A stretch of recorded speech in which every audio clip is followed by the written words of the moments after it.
Biology का हिंदी क्या हो गया? जीव विज्ञान।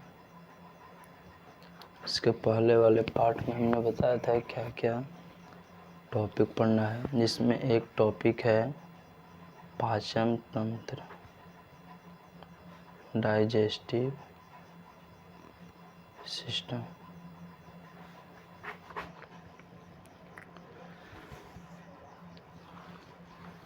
तो जितने भी प्रकार के हम लोग जो भोजन लेते हैं करते हैं, उस भोजन में मूलतः कार्बोहाइड्रेट, प्रोटीन, वसा, विटामिन, खनिज, लवण, यही 5 अवयव पाए जाते हैं। ये 5 अवयव से हमारे शरीर में का विकास होता है, अंग का विकास होता है। ठीक है, हम लोग जानते हैं पाचन तंत्र। पाचन क्या और तंत्र क्या है? तो देखिए, कार्बोहाइड्रेट, प्रोटीन और वसा, ये जो तीनों भोजन में अवयव पाए जाते हैं, ये जो तीनों एलिमेंट है, ये जटिल फॉर्म में होता है। किस फॉर्म में होता है? जटिल फॉर्म, यानी जटिल रूप में होता है। यानी इसकी पाचन करने में कुछ प्रोसेस होता है, कुछ ऐसी है जैसे विटामिन, खनिज, लवण हो गया। इसकी पाचन मूलतः आसानी से हो जाता है, क्रमबद्ध हो जाता है। तो इसको बोलते हैं जिसका पाचन सरल से हो जाए, आसानी से हो जाए, उसे कहते हैं सरल रूप वाले पदार्थ। ठीक है, तो ये पोषक पदार्थ हैं। इसमें कार्बोहाइड्रेट, प्रोटीन, वसा जटिल फॉर्म में और विटामिन और खनिज, लवण सरल रूप में। और हम लोग समझेंगे इसी से कि पाचन क्या और पाचन तंत्र क्या है।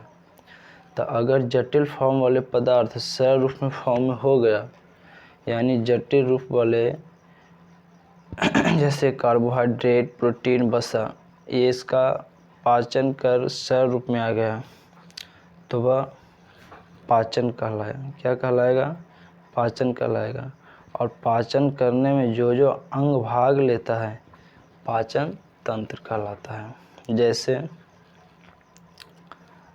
पाचन करने में अंग भाग लेगा, मुख हो गया पहला, दूसरा ग्रासनी हो गया, तीसरा ग्रासनली हो गया, चौथा आमाशय हो गया यानी पेट हो गया, पांचवा छोटी आंत हो गया, और छठवा हो गया बड़ी आंत।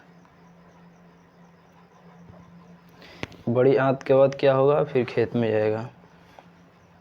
ठीक है, अब पाचन करने में, यानी पाचन का डिफिनेशन कैसे देंगे? यानी जटिल रूप से सरल रूप में परिवर्तन होना क्या कहलाया? पाचन कहलाता है। जबकि पाचन करने में जो जो अंग भाग लिया,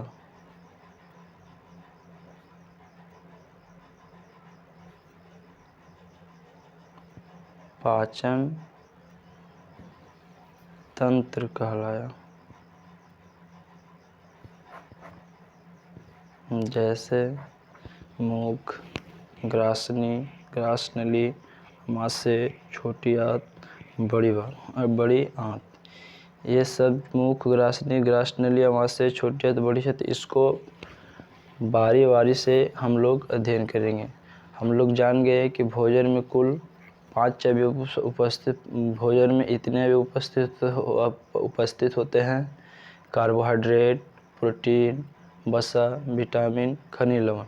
जिसमें कार्बोहाइड्रेट, प्रोटीन, वसा जटिल रूप में होता है, विटामिन और खनिज सरल रूप में होता है। जटिल रूप में मतलब इसकी आसानी से पाचन नहीं होता है, कुछ इसका प्रोसेस बढ़ जाता है पाचन होते समय। जबकि विटामिन और खनिज, लवण, इसकी पाचन सरल रूप में हो जाता है। इसी प्रकार हम लोग समझें कि जटिल रूप से सरल रूप में परिवर्तन हो गया, जटिल रूप से सरल रूप में परिवर्तन हो गया तो क्या हो गया? पाचन हो गया। अब पाचन करने में जो जो अंग भाग लिया क्या कहला गया, वो तंत्र कहला गया, पाचन तंत्र कहला गया। जैसे मुख, ग्रासनी, ग्रासनली, अमाशय यानी पेट, छोटी आंत यानी बड़ी आंत। इसके भी टाइप्स पढ़ेंगे, इसके भी टाइप्स पढ़ेंगे। अब नेक्स्ट हम लोग चलते हैं, मुख की बात करते हैं। इसमें एक टॉपिक हम लोग स्टार्ट करते हैं, मुख। क्या? मुख, माउथ।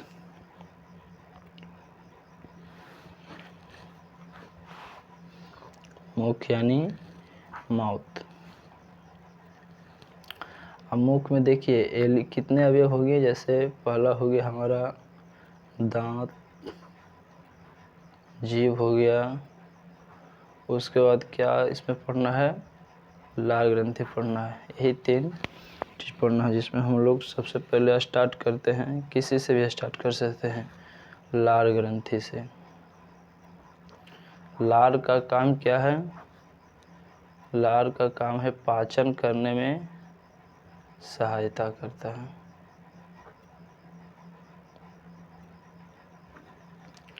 बात कर लेते लार ग्रंथि।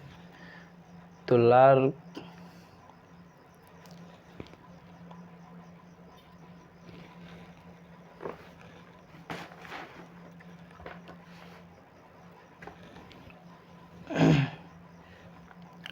बात किससे करते हैं, लार ग्रंथि से बात पहले करना है। पीएच एक स्केल होता है, पीएच स्केल।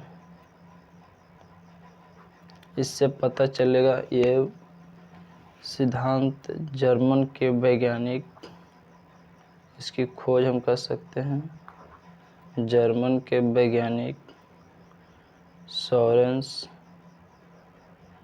महोदय ने 1909 में की। इनका कहना है कि भोजन का पाचन जब भी होगा तो अम्लीय में होगा। वो अम्लीय कितने से कितने तक होगा, क्षारीय कितने से कितने तक होता है। इसलिए स्केल देते हैं। 7 के इधर हो गया अम्लीय, और 7 के बाद वाली हो गई क्या, क्षारीय। यानी भोजन का पाचन जब भी होगा तो किस में होगा, अम्लीय में होगा। किस में होगा, अम्लीय में होगा। कुछ इम्पोर्टेंट पीएच मान, जैसे लार का पीएच मान, मूत्र का पीएच मान, दूध का पीएच मान, अमाशय का पीएच मान। तो लार का पीएच मान 6.4 से 6.8 तक, इसका भी 6.4 से 6.1 तक, इसका भी 6.4 से 6.1 तक होता है। जबकि अमाशय यानी पेट का पीएच मान 1.4 से 1.8 होता है। अब चलते हैं लार ग्रंथि।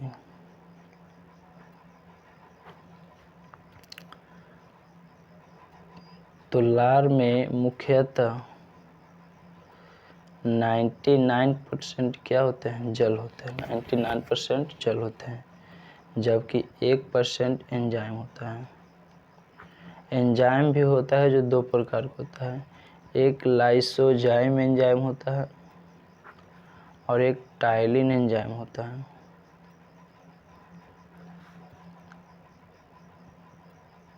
लाइसोजाइम एंजाइम का क्या कार्य है, तो ये सूक्ष्म जीवों को क्या करेगा, मारने का काम करेगा।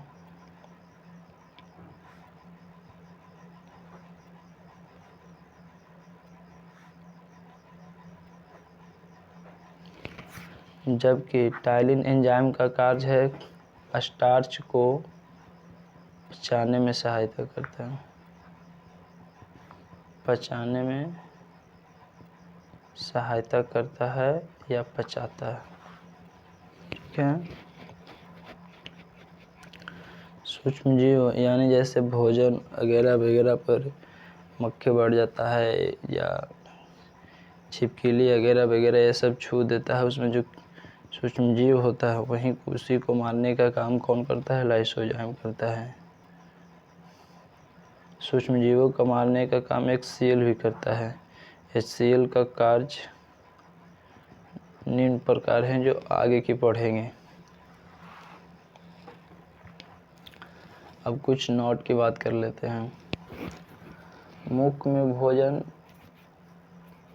क्षारीय अवस्था में होता है, लेकिन लार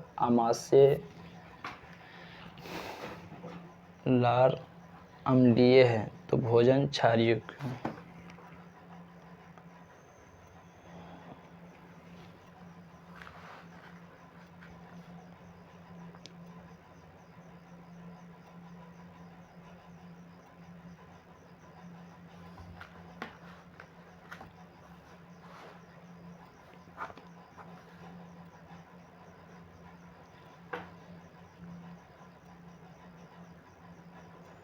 मुख में भोजन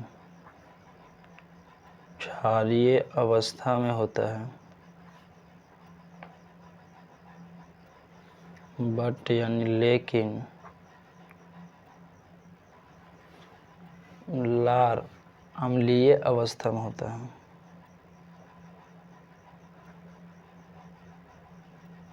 अम्लीय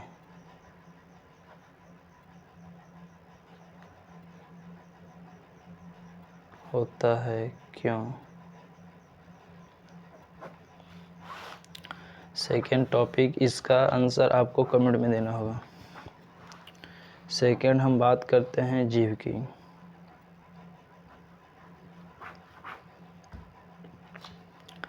जीभ की आकृति हमारी इस प्रकार होती है।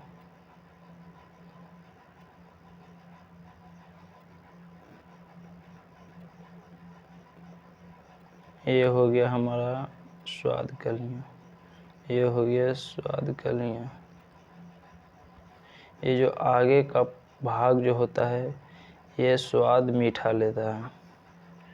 इसके बाद वाली स्वाद जो है नमकीन लेता है। उसके बाद वाला खट्टा का स्वाद लेता है, और ये जो लास्ट में एक कड़वा का स्वाद लेता है। और ये जो देख रहे हैं, ये स्वाद हीन होता है।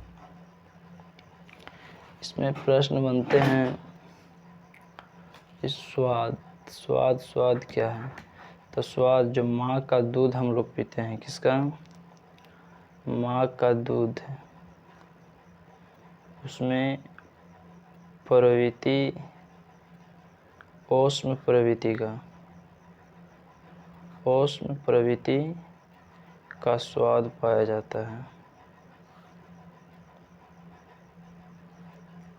ओष्म प्रवृत्ति का स्वाद केवल एक फल जो टमाटर में पाया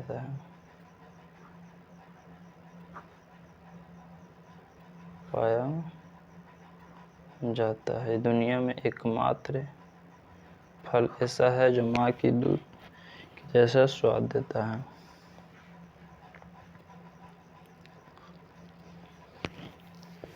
अब इसके बाद हम लोग एक और चीज़ जान लेते हैं। स्वाद कलियाँ की संख्या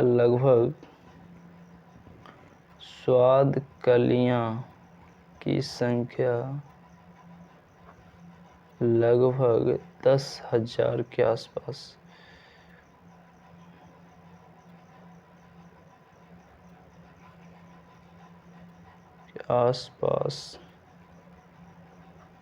होते हैं।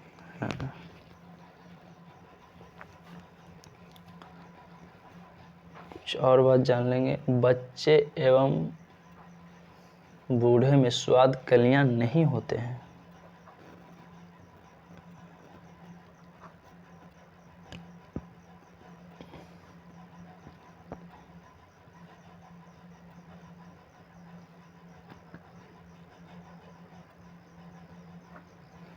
बच्चे एवं बूढ़े में स्वाद कलियां नहीं होते हैं। अब कुछ क्वेश्चन की बात कर लेते हैं। जैसे